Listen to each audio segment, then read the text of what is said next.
एक American show था जिसका नाम था डर्टी लॉन्ड्री। इस टॉक शो में सेलिब्रिटीज अपने पास्ट की कोई चीज लाते हैं जिससे उनकी कुछ यादें जुड़ी होती हैं। यहाँ आती हैं प्रियंका चोपड़ा और वो एक ब्राउन लेदर जैकेट निकाल कर हंसती हुई कहती हैं कि ये जैकेट उनके एक्स बॉयफ्रेंड की है। फिर क्या था, इंटरनेट के तेजस्वी लोग जुट जाते हैं इस काम में। वो रातों रात ढूंढते हैं कि वही एग्जैक्ट जैकेट कौन पहना हुआ था। लेकिन सबसे शॉकिंग बात ये नहीं है कि ये जैकेट थी किसकी, सबसे शॉकिंग बात ये है कि इसके बाद बॉलीवुड में क्या हुआ। कैसे एक इंडस्ट्री जहां प्रियंका ने अपने दम पे राज किया, वहां से उन्हें रातों रात गायब होना पड़ा। और आखिरकार किस बात पे गौरी खान को इतना गुस्सा आ गया कि उन्हें बॉलीवुड से प्रियंका का वजूद ही मिटा दिया। और किसके कहने पे अक्षय कुमार और ट्विंकल खन्ना की शादी ऑलमोस्ट टूटने ही वाली थी। अगर आपको भी अपने पसंदीदा एक्टर एक्ट्रेसेस की डार्क रियलिटी देखना पसंद है तो सिनेमा स्कूप को सब्सक्राइब कर दीजिए। शुरुआत से देखें तो प्रियंका किसी बड़े स्टार बैकग्राउंड या किड वाले प्रिविलेज के साथ नहीं आई थी, मगर उनकी खूबसूरती और मेहनत के दम पे साल 2000 में मिस वर्ल्ड का ताज उनके सर पे था। Miss World 2000 is Miss India. दुनिया उनके कदमों में थी।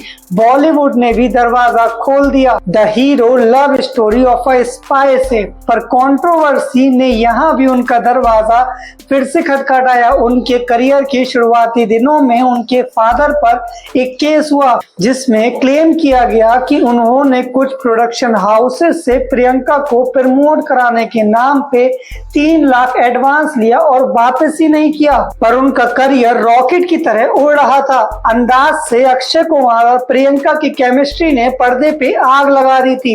इसके बाद आई मुझसे शादी करोगे और ऐतराज। इन मूवीज में दोनों के स्ट्रीमी सीन्स और एक्टिंग को देखकर पब्लिक पागल सी हो गई थी, पर रियल लाइफ में ये आग किसी और का घर जला रही थी।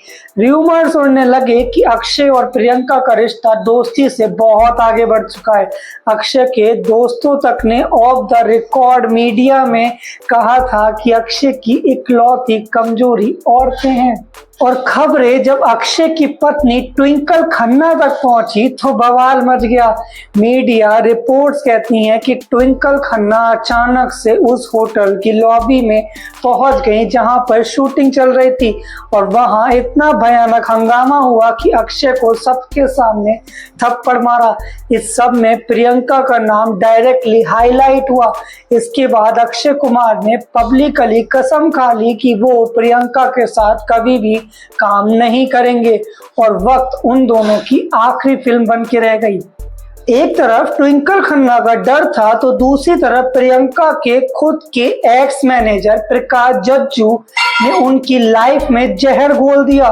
उसने नशे में अक्षय कुमार को गालियां दी और प्रियंका अक्षय के लाखों के प्राइवेट्स के फोन बिल्स मीडिया तक में लीक कर दिए और इस अफेयर को कंफर्म कर दिया। पर इन सब कलेश के बावजूद प्रियंका रुकी नहीं। उन्होंने क्रिस, डॉन, सलामे इश्क और फैशन जैसी फिल्में देखकर खुद को इंडस्ट्री की डिस्प्यूटेड देसी गर्ल बना दिया।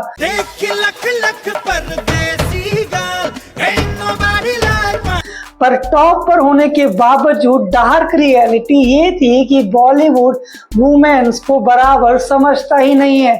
खुद प्रियंका ने रिवील किया कि इतनी बड़ी स्टार होने के बावजूद उन्हें अपने मेल को स्टार्स के कंपैरिजन में सिर्फ 10% फीस मिलती थी। Never had pay parity in Bollywood. I've done 60 something movies, I think, but I've never got paid the same amount as my male co-actor. Like I would get paid about 10% of my male co-actor. फिर आई don 2। पर्दे पर शाहरुख खान और प्रियंका की जंगली बिल्ली वाली जोड़ी superhit थी, पर पर्दे के पीछे इनकी late night outings, award shows में क्लोजनेस और सीक्रेट मीटिंग्स को पापाराजी लगातार कवर करते जा रहे हैं।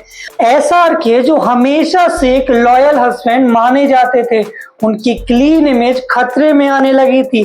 जब मामला आउट ऑफ कंट्रोल होने लगा तो एसआर के ने डैमेज कंट्रोल करने के लिए पब्लिकली कहा कि she is my close friend. मुझे दुख होता है जब कोई हमारी दोस्ती पर सवाल उठाता है। तब पब्लिक का ये शक यकीन में बदल गया जब वो हॉलीवुड शो वाला लेदर जैकेट इंसिडेंट आया। Yeah, and it's my airport jacket, but it belonged to an ex-boyfriend.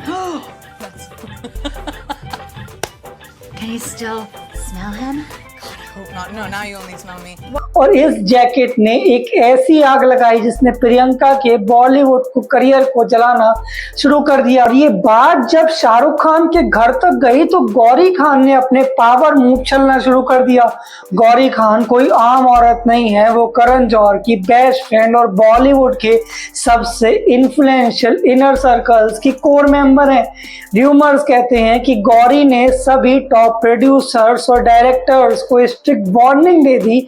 Priyanka के हाथ से एक एक करके सारी बड़ी फिल्में छीन ली गईं। उन्हें हर एलाइड बॉलीवुड पार्टी से साइलेंटली बैन किया जाने लगा। कि बॉलीवुड की राजनीति से वो तंग आ गई थी।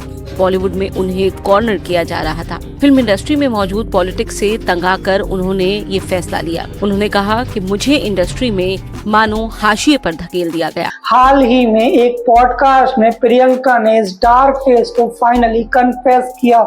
समझ आ गया था कि इस मेल बायस्ड इंडस्ट्री में सारी गलती और सारी सजा सिर्फ औरत के हिस्से में ही आती है। जब बॉलीवुड ने उनके सारे दरवाजे बंद कर दिए तो उन्हें रोने की बजाय अपना रास्ता खुद बनाया।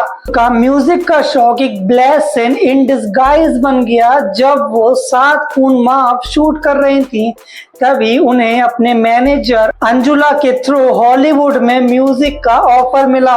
उन्हें सीधा अमेरिका की फ्लाइट पकड़ी। इन माय सिटी और पिटबुल के साथ एरोटिक रिलीज हुए और उसके बाद क्वेंटिको जैसी प्राइम टाइम सीरीज ने उन्हें अमेरिका का नया सुपरस्टार बना दिया।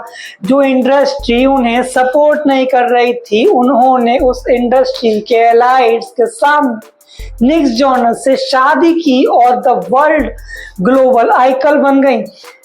ट्रोल्स को, हेटर्स को, बॉलीवुड की उस माफिया पावर सिंडिकेट को उन्होंने अपनी इंटरनेशनल सक्सेस से सबसे ब्रूटल जवाब दिया। पर कहानी यहाँ पे खत्म नहीं होती है। बॉलीवुड का एक पावर सर्कल जानता था कि एक सुपरस्टार को सिर्फ फिल्म ने ना देखकर नहीं हराया जा सकता। पब्लिक फिर भी उनके पीछे खड़ी रही। उन्हें प्रियंका की इमेज को कंप्लीटली डिस्ट्रॉय करना था और यहाँ से शुरू होती है बॉलीवुड की सबसे घिनौना पीआर एसेसिनेशन। अचानक से हर गॉसिप मैगजीन्स और न्यूज़पेपर पर ब्लाइंड आइटम छपने लगे। ब्लाइंड आइटम्स से मतलब बिना नाम लिए किसी के कैरेक्टर पर कीचड़ उछाल देना। इन आर्टिकल्स में प्रियंका को एटीट्यूड प्रॉब्लम वाली दिव्या और सबसे बड़ा टैग होम रैकर यानी घर तोड़ने वाली बनाकर पेश किया गया। ये ऑर्गेनिक हेट नहीं था, ये लाखों रुपए देकर छुपाया गया एक टारगेटेड नेगेटिव पीआर कैंपेन थी। उन्हें इंडस्ट्री में एक अनटचेबल एंटिटी बना दिया गया जिससे बात करने में भी बाकी एक्टर्स डरने लगे। गौरी खान तो पर्दे के पीछे थी पर इस बॉयकॉट को फ्रंट से लीड कर रहे थे उनके सबसे करीबी दोस्त करण जौहर। करण जौहर जिसे बॉलीवुड का गेटकीपर माना जाता है, अगर वो सबसे नाराज हैं तो आधी इंडस्ट्री आपसे अपना रिश्ता तोड़ लेती है। जब मीडिया में प्रियंका के खिलाफ बातें चल रही थी तो प्रियंका की एक फ्रेंड ने उन्हें डिफेंड किया। इस पर करण जौहर ने एक पब्लिक ट्वीट डाला जिसने पूरी इंडस्ट्री को ही हिला के रख दिया। उन्होंने लिखा, using their hired PR machinery and hiding behind so called friends to get news into the tabloids is nothing but is painless and lame. ये ट्वीट सीधा प्रियंका पर था, एक मिसाइल के रूप में। ये बॉलीवुड का सारे प्रोड्यूसर्स और डायरेक्टर्स के लिए खुला इशारा था कि करण जौहर और SRK का कैंप प्रियंका को कंप्लीटली बॉयकॉट कर चुका है। जिससे करण जौहर के कैंपेन्स में रहना है, उसे प्रियंका को दूर रखना होगा। आज से पहले आप सबको लगता था कि प्रियंका ने अपने सपने के लिए बॉलीवुड को छोड़ा और हॉलीवुड चली गई और इंडिया को छोड़ दिया, मगर सच तो सिनेमा स्कूप आपको बताएगा। ये सच सालों बाद बाहर आया। डैग शेपर्ड के इंटरनेशनल पॉडकास्ट आर्मचेन एक्सपर्ट पर प्रियंका, जो अब ग्लोबली अनटचेबल आइकन बन चुकी थी, उन्होंने पहली बार बॉलीवुड माफिया का पर्दाफाश किया। उन्होंने साफ शब्दों में कहा, I was being pushed into a corner in the industry. मुझे कास्ट नहीं किया जा रहा था and I had beef with people. मैं इस पॉलिटिक्स से थक चुकी थी। सोचिए, इंडिया की सबसे बड़ी नेशनल अवार्ड विनिंग स्टार को पब्लिकली एडमिट करना पड़ रहा है कि उसने उसकी ही इंडस्ट्री में धक्के मार के निकाल दिया गया। ये उस गॉसिप पर एक ऑफिशियली मोहर थी जिससे सालों से लोग अफवाह बोल के नीचे दबा रहे थे। वीडियो तुम्हें अच्छी लग रही हो, लाइक एंड सब्सक्राइब करिए। प्रियंका ने भले ही बॉलीवुड छोड़ दिया, पर उसका आगे का रास्ता फूलों से नहीं भरा हुआ था। इंडिया की सबसे बड़ी सुपरस्टार होने के बावजूद अमेरिका में वो एक नोबडी थी। वहां उनके बाप दादा का नाम या कपूर खान का टैग नाम नहीं आने वाला था। उन्होंने अपना सुपरस्टार ईगो कंप्लीटली साइड रखा। वो एक फ्रेशर की तरह अपना पोर्टफोलियो लेकर हॉलीवुड के डायरेक्टर्स के आगे ऑडिशन लाइंस में खड़ी हुई। उन्होंने वहां से अपना एक्सेंट ठीक करना पड़ा, रैकिज्म झेलना पड़ा और अपने आप को स्क्रैच से प्रूव करना पड़ा। और उनकी इस भूख ने उन्हें ABC नेटवर्क का फेस बना दिया। क्वेंटिन टिको का लीड रोल किसी इंडियन को मिला। हॉलीवुड की हिस्ट्री में एक रेवोल्यूशन था। जिस लड़की को मुंबई के स्टूडियो से निकाला गया, आज उसकी फोटो टाइम्स स्क्वायर के सबसे बड़े बिलबोर्ड्स पर चमक रही थी। जब प्रियंका हॉलीवुड में एक के बाद एक माइलस्टोन क्रॉस करती गई थी, चाहे वो ऑस्कर की रेड कारपेट हो, मैट गाला हो या जिम्मी फैल्कन का शो, तो पता है बॉलीवुड में क्या बोला जा रहा था और क्या हो रहा था। वही पावर स्कैम्स जिन्होंने उसका बायकॉट करना शुरू किया था, अब ट्विटर पे सो प्राउड ऑफ देसी गर्ल्स लिखकर अपने हिपोक्राइट चेहरे को दिखा रहे थे। जब उन्हें global pop sensation Nick Jonas से शादी की और उम्मेद भवन में एक रॉयल वेडिंग होस्ट की, तो बॉलीवुड की कई A-लिस्टर्स उस वेडिंग का इनविटेशन पाने के लिए तरस रहे थे। प्रियंका ने उन्हें बता दिया कि वो क्या हैं। उन्होंने साबित कर दिया कि आप एक टैलेंट को अपने छोटे से बॉलीवुड क्लब से तो निकाल सकते हैं, पर उसके ग्लोबल डोमिनेशंस को नहीं रोक सकते। एक मेल डोमिनेटेड इंडस्ट्री के मुंह पर एक बहुत बड़ा तमाचा था। जब शाहरुख खान ने अफेयर्स किया तो उसे रोमांस का बादशाह माना गया। जब अक्षय कुमार पे इल्जाम लगा तो वो फैमिली मैन ही रहे। उनकी फिल्में चलती रही, उनकी फीस बढ़ती रही, पर सारी मॉरल पॉलिसिंग, सारा बॉयकॉट, सारा नफरत, सारा कैरेक्टर एसिसिनेशन सिर्फ उस औरत के हिस्से में आया। प्रियंका चोपड़ा ने उसके दिए हुए इस जहर को पिया और उसे अपने सक्सेस का फ्यूल में कन्वर्ट कर दिया।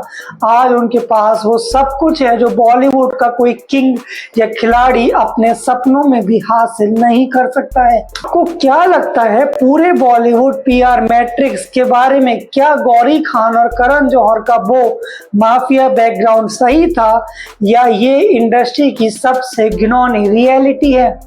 मुझे कमेंट्स में अपनी राय जरूर दीजिए, अपने अनफिल्टर्स व्यूज जरूर बताना। अगर किसी hardcore dark reality deep expose दिखना पसंद आया तो अभी सिनेमास्कोप को सब्सक्राइब करो, और अगर तुम्हें इस मैट्रिक्स में कुछ और ऐड करना है तो हमें कमेंट में बताओ। हमारे पुराने एपिसोड्स तुम्हें प्लेलिस्ट में मिल रहे होंगे, वो सारे डार्क एपिसोड्स तुम्हें नीचे सजेस्ट भी हो रहे होंगे, उन सबको देखिए। वीडियो तुम्हें अच्छा लगा हो लाइक एंड सब्सक्राइब करें।